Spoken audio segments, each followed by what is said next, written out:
Olá, a paz do Senhor Jesus, como é que você está? Tudo bem? Seja muito bem-vindo ao nosso canal e nós vamos dar continuidade aqui com a nossa série, a série Conhecendo o Novo Testamento. E nós vamos hoje falar sobre o Evangelho segundo escreveu Mateus, primeiro livro do Novo Testamento, e vamos aprender sobre ele. Primeira pergunta, quem foi Mateus? Mateus, ele foi um dos discípulos do Senhor. Em Mateus capítulo 9, ele foi chamado, ele foi escolhido por Deus, e Mateus ele era coletor de impostos. Então, se ele era coletor de impostos, ele trabalhava para Roma. Então, ele era tido como um judeu traidor. Ele não era uma pessoa muito amada e muito bem-vinda dentre os judeus.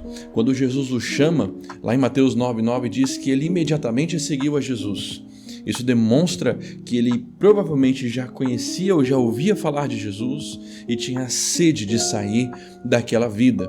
Ele que também era conhecido como Levi, agora torna-se um discípulo do Senhor.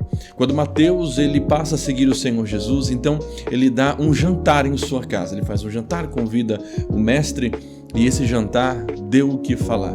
Porque muitos religiosos da época foram ali até aquele jantar e havia muitos cobradores de impostos, o que a Bíblia também chama de publicanos, né?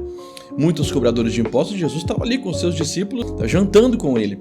Então, aqueles homens religiosos da época começaram a apontar e julgar e dizer: olha, Jesus ele come com os pecadores, ele come com os publicanos, isso é um absurdo, isso é inaceitável.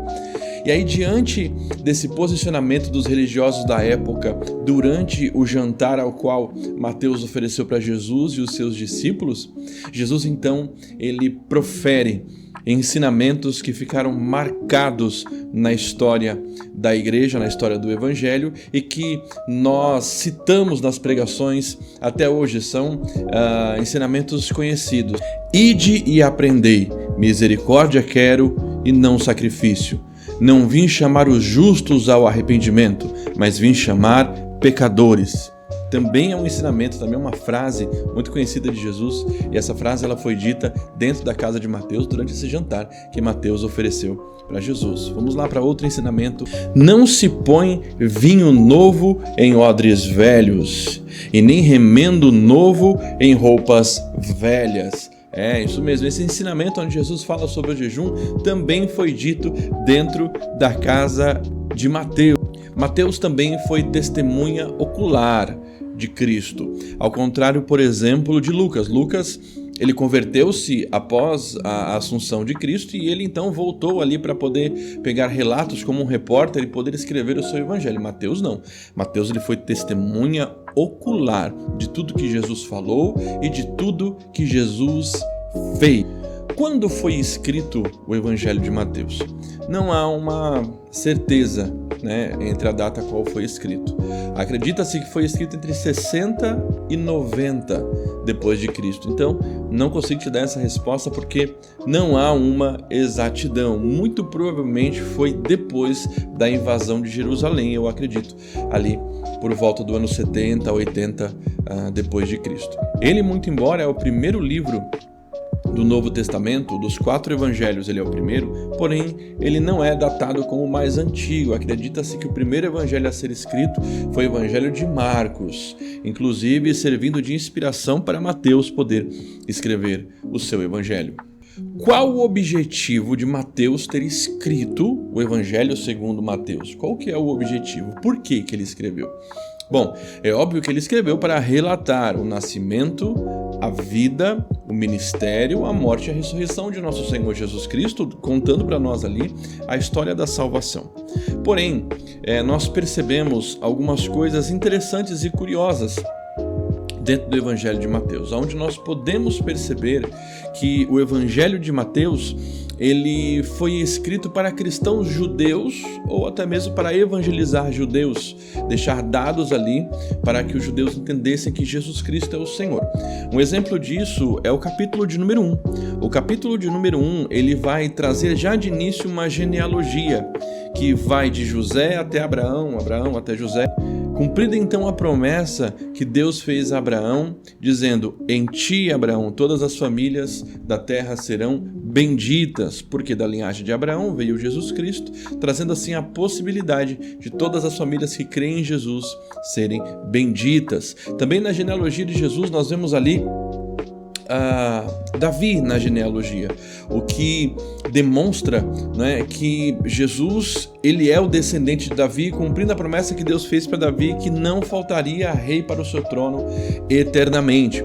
Uma outra curiosidade também na genealogia de Jesus é que ali existem pessoas que não eram judeus, como Raabe, por exemplo, e Ruth.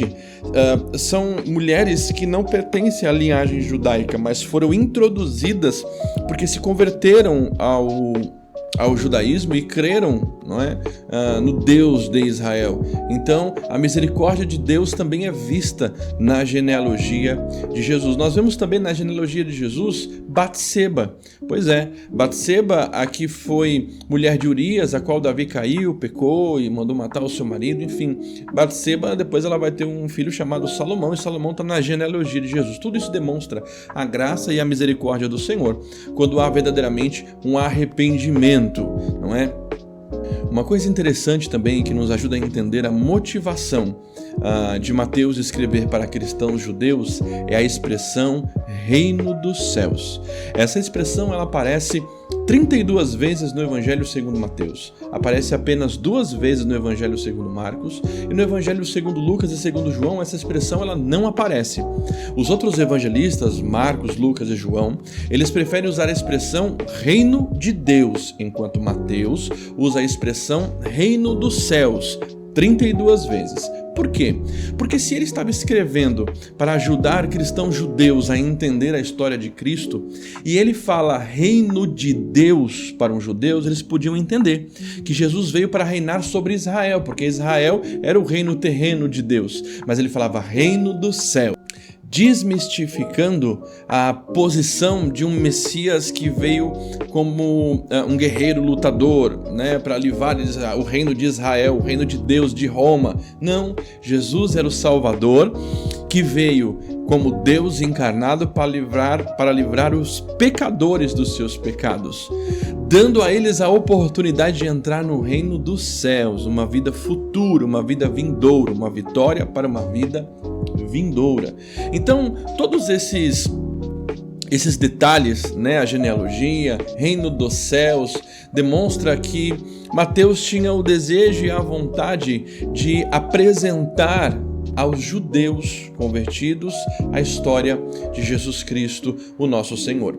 Uma outra expressão que aparece bastante também no Evangelho de Mateus é a expressão como está escrito, ou segundo está escrito, fazendo conexões com o Antigo Testamento, porque é o Antigo Testamento a qual os judeus teriam base para crer que Jesus Cristo era o Salvador e o Messias que haviam de vir. Lembrando que os judeus, eles têm dificuldade em reconhecer que Jesus Cristo é o Messias. Os judeus até hoje esperam o Salvador, sendo que ele já veio, já morreu, já ressuscitou. Algumas curiosidades sobre o livro de Mateus. Mateus é o único evangelho, o único escritor evangelista que usa a palavra igreja, do grego ekklesia, né, chamados para fora. Os outros evangelhos não têm a palavra igreja, não que eles não falem da igreja, mas Mateus é o único que fala a palavra igreja. Está lá em Mateus capítulo 16, versículo 18, onde Jesus fala sobre esta pedra edificarei a minha igreja, as portas do inferno não prevalecerão contra ela. Nós encontramos no evangelho de Mateus uma riqueza literária muito grande, como encontramos em toda a Bíblia. Porém, nós encontramos 5 sermões muito importantes que estão dentro do evangelho de Mateus.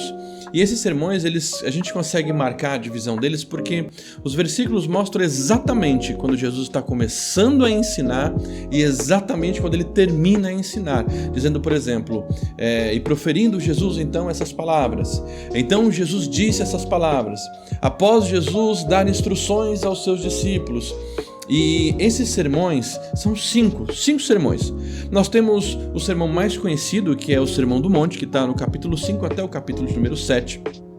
Nós temos o sermão da grande comissão, que está lá no capítulo de número 10. Nós temos o sermão das parábolas do reino, que está lá em Mateus, capítulo de número 13. Nós temos um discurso sobre como conviver em comunidade, como igreja, que está lá no capítulo de número 18. E por fim, nós temos o grande sermão profético, que vai do capítulo 24 até o capítulo de número 25.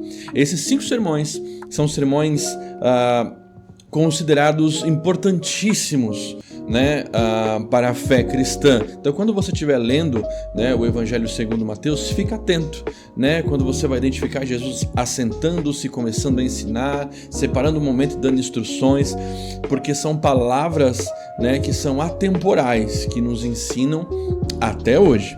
Uma outra curiosidade muito interessante é que cerca de 40%, olha só, 40% do conteúdo que existe no Evangelho segundo Mateus, ele não tem nos outros evangelhos, muito embora eles sejam bem parecidos. Mateus, Marcos e Lucas são evangelhos sinóticos, então eles são parecidos. Mas 40% de Mateus não tem nos outros evangelhos. Mateus ele tem mais detalhes, mais riquezas. Não obstante, ele é o evangelho maior, ele tem 28 capítulos, né? Ele é o maior de todos. Um exemplo é o Sermão do Monte. O Sermão do Monte em Lucas, por exemplo, tem apenas 29 versículos.